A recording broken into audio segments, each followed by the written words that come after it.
This man is amazing. You are so. How can you see that through all that foolish shit I be saying?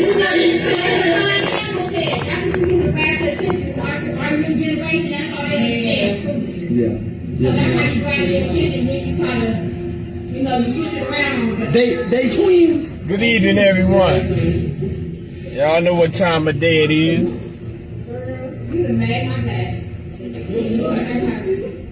Headed to this here native plantation. Oh yeah. This right. You know, that's my guy, man. Y'all don't get too caught up on the character on the internet. Y'all know y'all see me sharing this stuff on my page. You know, that's my guy. That's a good dude, man. And you know, it's like I discovered his videos during the pandemic. You know, and then it's like, well, he was such an insightful character. You know, when I say insightful, I mean he incited people, and whether it be their emotions or just some other form of activation for them. And you know, I gravitated to that. So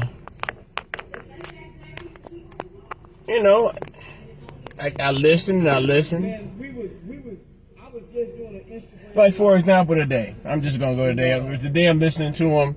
He's going throughout his city.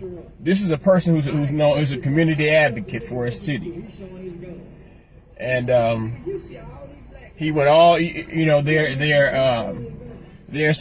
people that you refer to as the poor righteous teachers, or the humble servants, the poor servant.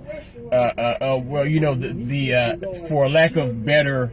You know, for the best, more specific terminology, you know, the person who acts like the savior, so to speak, like a Jesus type of figure, who does not necessarily comes from riches or great means, but he's able to take 10 loaves and what they say, 6 fishes. Pardon my numbers, but you all know the story about the loaves and the fishes. And during a time period where, like, in his home city of Fort Worth, he was able to take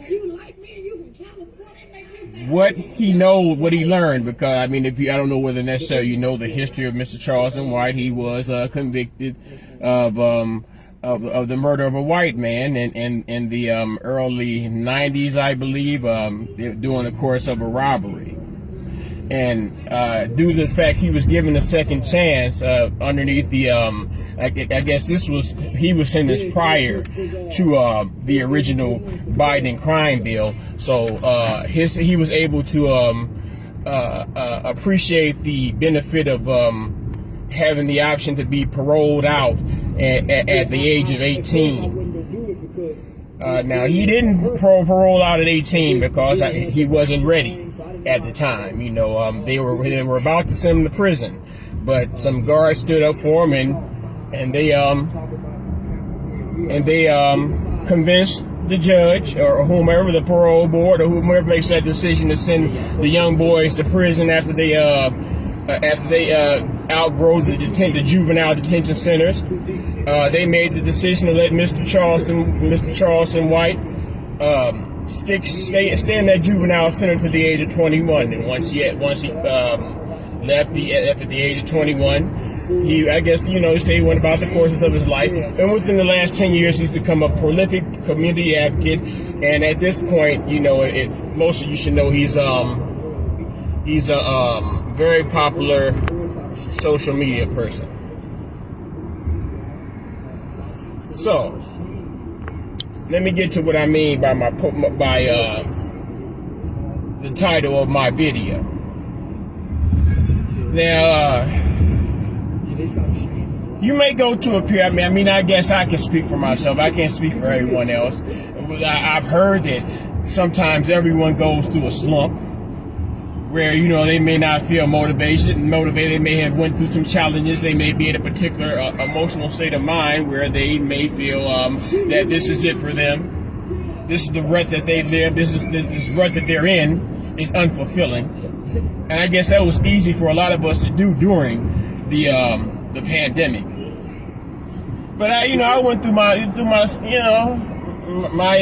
because I live in the city. I live in Chicago. Basically, I got a cousin up here and his wife. But I pretty much, y'all know I'm an introvert to myself, even though I do need to see my cousin Victor. But I had been by myself for, I guess from March 2020. The only time I really dealt with people was when I went to work or when I went to the store or whatever. So, vicariously, you live through social media. That's artificial. That's an artificial environment. It's the metaverse. Y'all in the metaverse and you're interacting with people where you can have communication. You may not be able to touch or smell them or anything of that nature, but you are able to communicate, whether, visually and auditorily. So during this time period, as I listen to this community advocate, this person who has actually changed federal law to the benefit of juveniles, as I listen to him, I got to admit that I initially became captivated by the entertainment factor, but as with most entertainers, there's a limitation to how much entertainment that you're really interested in imbibing at one particular time. I guess the most reasonable person. I'm a thinking man, so I like to be able to appreciate entertainment, but I also like my cerebral cortex, my mind activated, or my intellectual acumen stimulated. So, I listen to Mr. White. And the thing about it is, in his videos, if you notice some of this, the 2020 videos, the 2021 videos, they all start off real, insulting, and he might say some outrageous things. And another important thing that you have to realize, from my understanding, from my speaking to him, personally, this is a character. A lot of people get captivated by the character. They get caught up in the instances of the character. A shock jockey, he's an internet shock jockey. He's one of the greatest. I level him up, and the way the laughs I get from Mr. Charleston White, with Eddie, with Mr. Richard Pryor. Like when you was a kid, you would just hear Richard Pryor say some outrage, some wild ass shit, and then it's wild and it's outrageous, but it's still funny. And then it goes, the Eddie Murphy, I guess you could say, Mr. Richard Pryor and Mr. Eddie Murphy, the intellectual, the academic detail to the way they would craft a joke or craft their humor, that's captivating. So once again, I get back to the game part. All during this time, the entertainment, he drops jewels of information, and as you see him go throughout the course of his day, because as you watch his YouTube videos or Instagram videos or Facebook videos, he's going to say something that's going to make you clutch your pearls or get a little tender, but if you're able to utilize your logic in an equal measure, or even a more healthier measure than your emotion, then a lot of times you'll be able to see the logic and the reasoning behind what he says. Back to G.A.M.E applied means elevation. It's an acronym for actually G.A.M E. G.A.M E applied means elevation. So,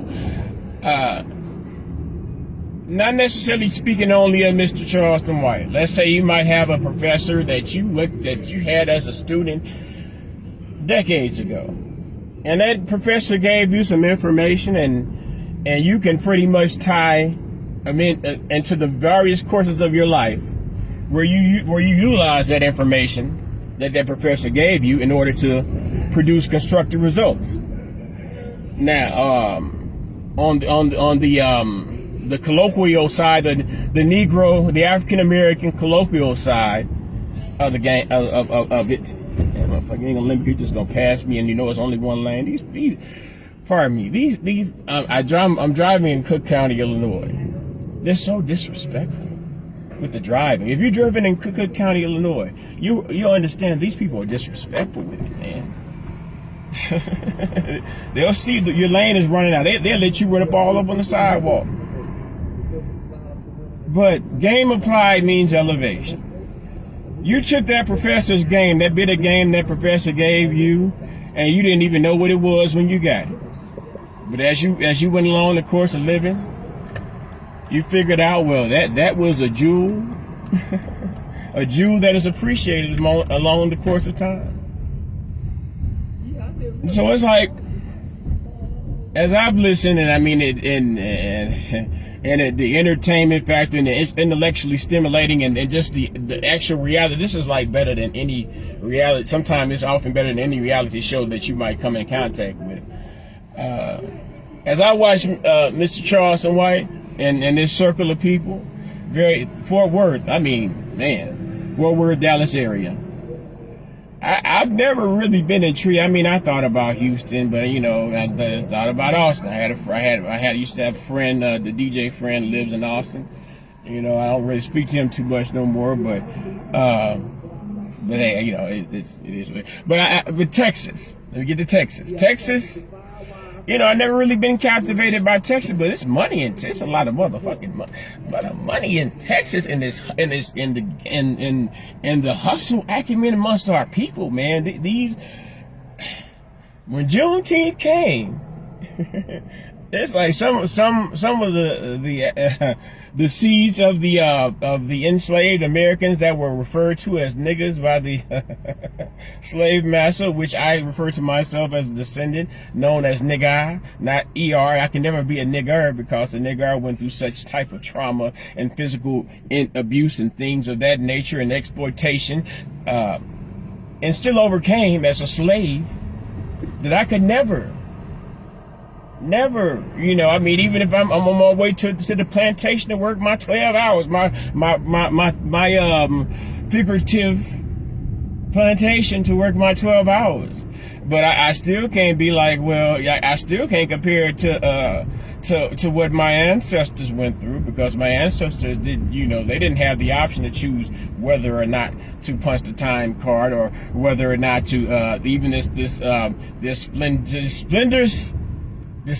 splendorous, sprawling plantation in which I am turning into now. Even as I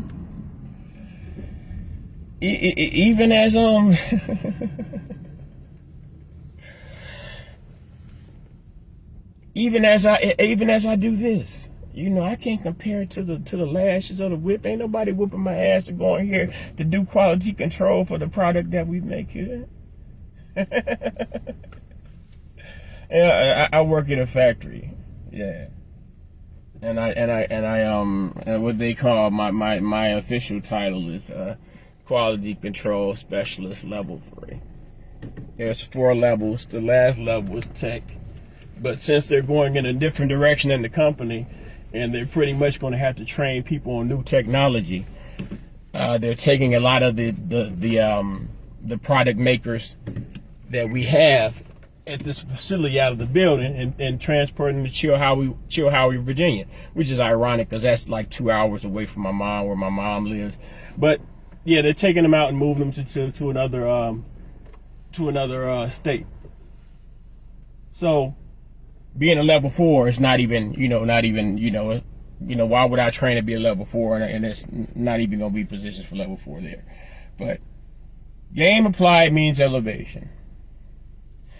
I've come on here, and y'all know that I used to spend a lot of time on here in the little tapping and typing down underneath underneath posts I might make, or I might go on somebody else's post and commence to go into a full-fledged debate with them. But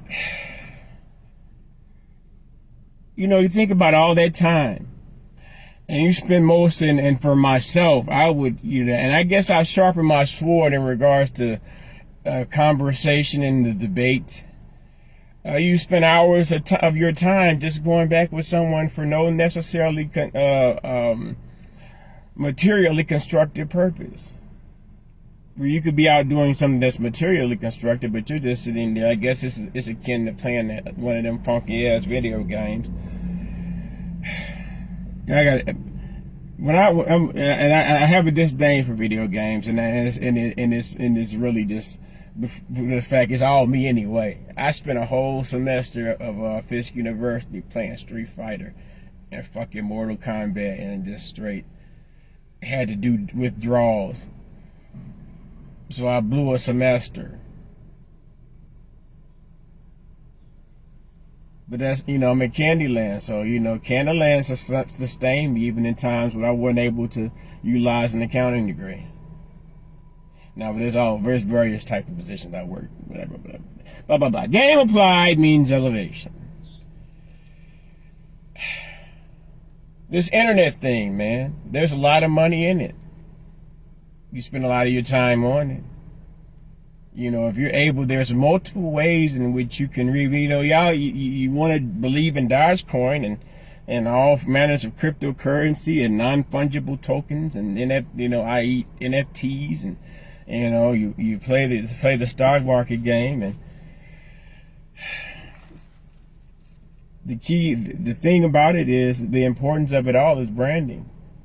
If you're able to brand yourself, if you're able to trademark your entity, and you are an entity which draws interest, whereas if someone placed you somewhere, they'll be able to benefit by your presence there through marketing for their own industry or business.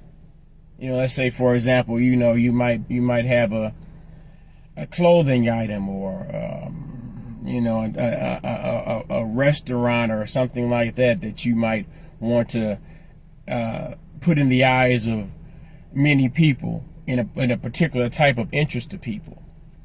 You have that person, that influencer. You have there, and that could be you. That could be you. You might be that person, that draws people in. Somebody, and it just came to my mind, Sister Janet Walsh. My Fisk guys know, the T Maven.